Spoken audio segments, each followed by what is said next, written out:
The Man Without Qualities is an unfinished novel in 3 books by the Austrian writer Robert Musil, considered one of the most significant European novels of the 20th century. The novel is a story of ideas, which takes place in the time of the Austro-Hungarian monarchy's last days, and the plot often veers into allegorical dissections of a wide range of human themes and feelings. It has a particular concern with the values of truth and opinion and how society organizes ideas, though the book is over 1,000 pages long and no one theme dominates. Plot summary: the first book, entitled A Sort of Introduction, is an introduction to the protagonist, a 32-year-old mathematician named Ulrich who is in search of a sense of life and reality but fails to find it. His ambivalence towards morals and indifference to life has brought him to the state of being a man without qualities, depending on the outer world to form his character. A kind of keenly analytical passivity is his most typical attitude. Musil said that it was not particularly difficult to describe Ulrich and his main features. Ulrich himself only knows he is strangely indifferent to all his qualities. Lack of any profound essence and ambiguity as a general attitude to life are his principal characteristics. Meanwhile, we meet a murderer and rapist, Musbrugger, who is condemned for his murder of a prostitute. Other protagonists are Ulrich's nymphomaniac mistress, Bonadia, and his friend Walter's neurotic wife, Clarice, whose refusal to go along with commonplace existence leads to Walter's insanity. In the second book, Pseudo-reality prevails. Ulrich joins the so-called collateral campaign, or parallel campaign, frantic preparations for a celebration in honor of 70 years of the Austrian Emperor Franz Joseph's reign. That same year, 1918, the German Emperor Wilhelm II would be ruler of his country for 30 years. This coincidence stirs the Austrian patriots into a fury of action to demonstrate Austria's political, cultural, and philosophical supremacy via a feast which will capture the minds of the Austrian emperor's subjects and people of the world forever. On that account, many bright ideas and visions are discussed. A couple of people take part in the organization team or catch the eye of Ulrich. Ermelinda Tuzzi, called Diotima, is Ulrich's cousin as well as the wife of a civil servant.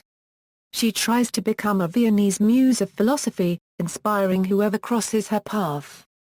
She miraculously attracts both Ulrich and Arnheim, a Prussian business magnate and prosaic writer whose character is based on the figure of Walter Rathenau. The nobleman in charge of the campaign, the old conservative Count Leinsdorf, is incapable of deciding or even of not deciding. General Sturm von Baudoir of the Imperial and Royal Army, is unpopular for his attempts in this generally mystical atmosphere to make things systematic, and German businessman Paul Arnheim is an admirer of Diotima's combination of beauty and spirit, without feeling the need to marry her.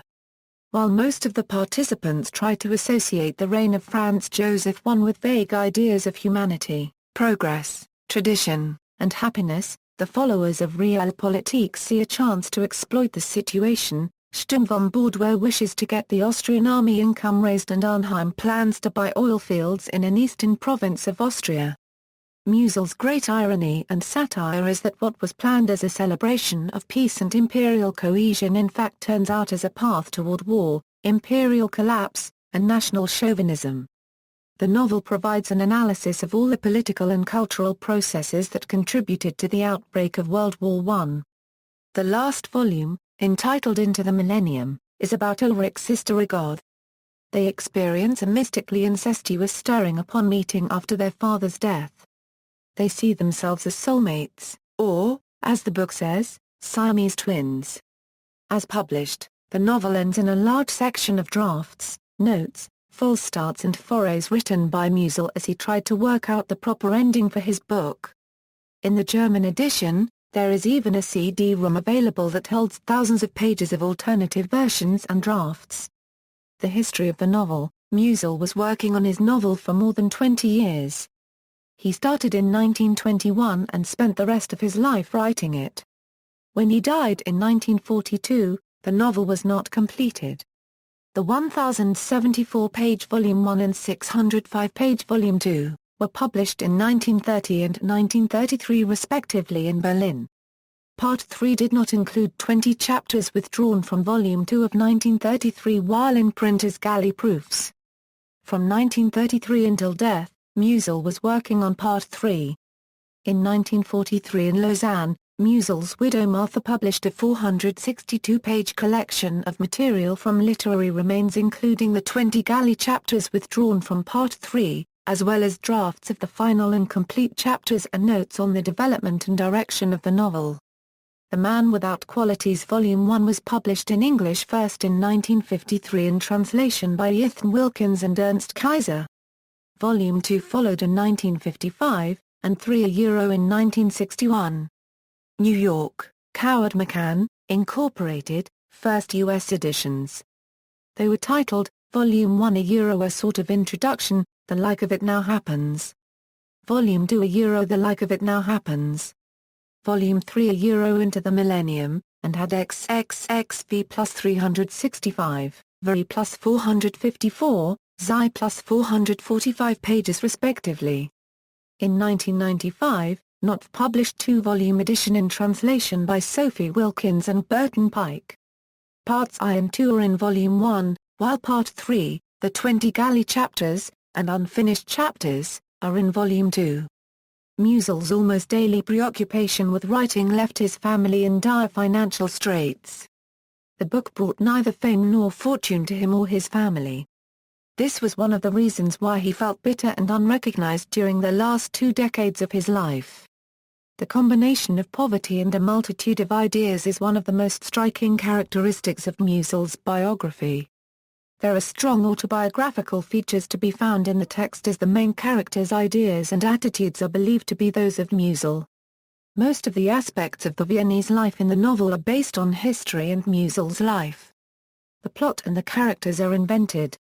Elsa von Zuber, whom Musil met while he studied in Brno between 1889 and 1901, inspired him with the image of Ulrich's sister Rigaud.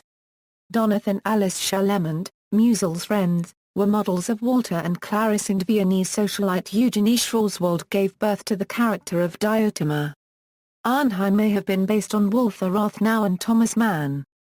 His detailed portrait of a decaying fin de siècle world is similar to those of Hermann Broch's The Sleepwalkers, Karl Kraus's The Last Days of Mankind, or Stefan Zweig's The World of Yesterday.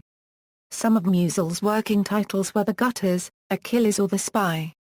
Style and structure: Musil's monumental novel contains more than 1,700 pages in 3 volumes, the last of which was published by Musil's wife after his death. The novel is famous for the irony with which Musil displays Austrian society shortly before World War I. The story takes place in 1913 in Vienna, capital of Austria-Hungary, which Musil refers to by the playful name Kakernian.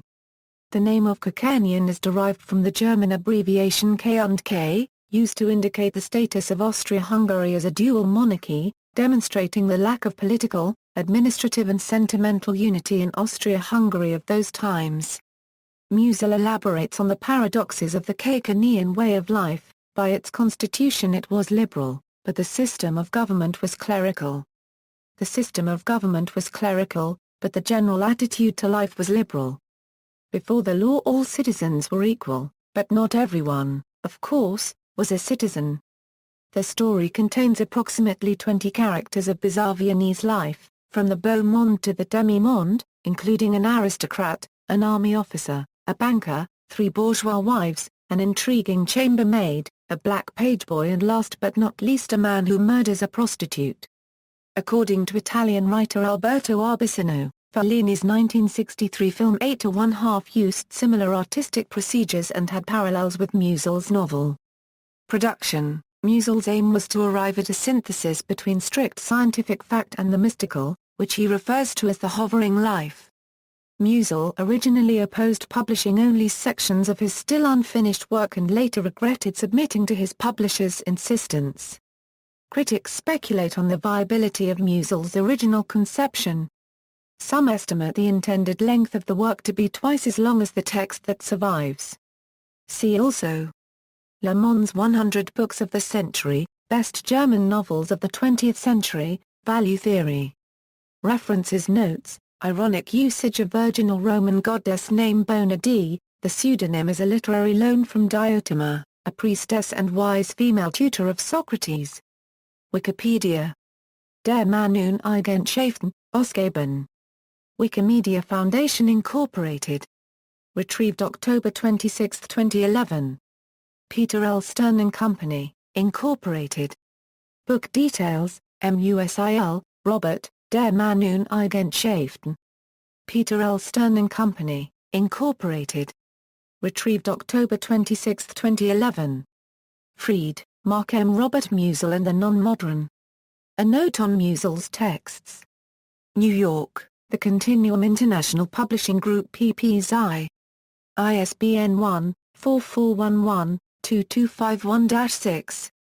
Gabriele Pedula, Alberto Arbicino, 2000, Salo Albero di Siliughi, On the Cherry Tree Euro Conversando di Letteratura e di Cinema con Alberto Arbicino in Contemporanea Rivista di Studi sulla Letteratura e sulla Comunicazione, Volume 1, 2003 Quotation.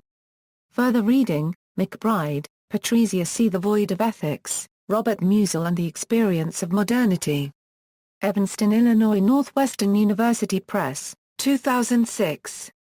Philip Payne, Graham Bartram and Garlin Shinoff, A Companion to the Works of Robert Musil. B. Pike, Robert Musil, An Introduction to His Work, Kennicat Press, 1961, reissued 1972. Thomas Sebastian, The Intersection Th 3/4 F Science and Literature and Musil's The Man Without. Stefan Johnson, Subject Without Nation, Robert Musil and the History of Modern Identity. External links, Jane Smiley, Nowhere Man, The Guardian, June 17, 2006, Ted Geier, A Fresh Look at the Man Without Qualities, Great Books Guide, Roger Kimball, The Qualities of Robert Musil, The New Criterion, February 1996.